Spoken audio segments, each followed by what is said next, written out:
आज की वीडियो हम समझेंगे कि सूर्य क्यों चमकता है। आखिर सूर्य में ऐसा क्या है कि वो चमकता है। ब्रह्मांड की शुरुआत से लेकर अब तक सूर्य कब से चमक रहा है और कब तक चमकेगा, इसका अंत क्या है और शुरुआत क्या है। शॉर्ट में बात करेंगे। साइंस वाले ज़रूर इस बात को पूरी समझने की कोशिश कर लेंगे और नॉर्मल आदमी भी तो सिंपल शब्दों में मैं समझाने की कोशिश करूँगा। देखो, सूर्य क्यों चमकता है। सूर्य के अंदर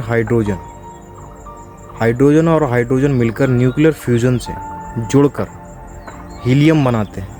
हीलियम बनाने में जब हाइड्रोजन और हाइड्रोजन मिलता है तो जो टोटल मास है, वो टोटल मास जब हीलियम बनता है उस मास के कंपैरिजन में कम होता है और वही मास एनर्जी का निर्माण करता है।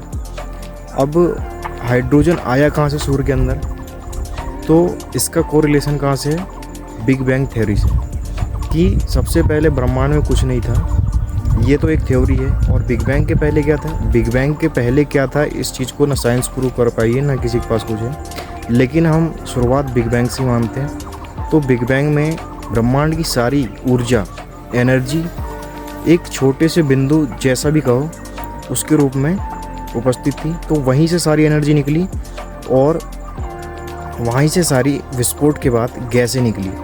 तो गैसें ग्रेविटी, आपको बताया था ग्रेविटी जैसी फोर्स नहीं होती, लेकिन वही फैब्रिक जो हम कहें वैसी ग्रेविटी जैसी फोर्स समझो। फैब्रिक में जैसे पृथ्वी है बताया था, उसमें गुरुत्वाकर्षण नहीं है, वो किस कारण आती है, वैसी ही सारी गैसें इकट्ठा हुई। बहुत ज़्यादा मात्रा में एक जगह गैस इकट्ठा हुई और उसी एनर्जी में मौजूद थी क्या, हाइड्रोजन। वही हाइड्रोजन एक जगह इकट्ठा होकर संगठित होकर निर्माण करना शुरू किया किसका, हीलियम को। और इसी प्रकार न्यूक्लियर फ्यूजन से आज हमारे तक पृथ्वी में सूर्य की रोशनी आती है, हीट आती है। और ब्रह्मांड की शुरुआत कब से हुई थी, 13.8 अरब वर्ष पूर्व माना जाता है।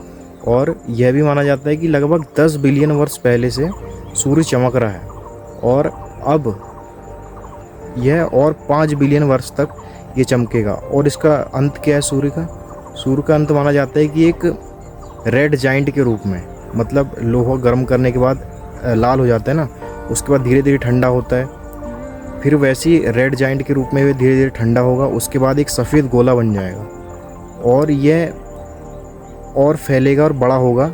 लेकिन लगभग 5 अरब साल बाद की यह घटना साइंस ने अनुमान लगाया इस चीज़ का।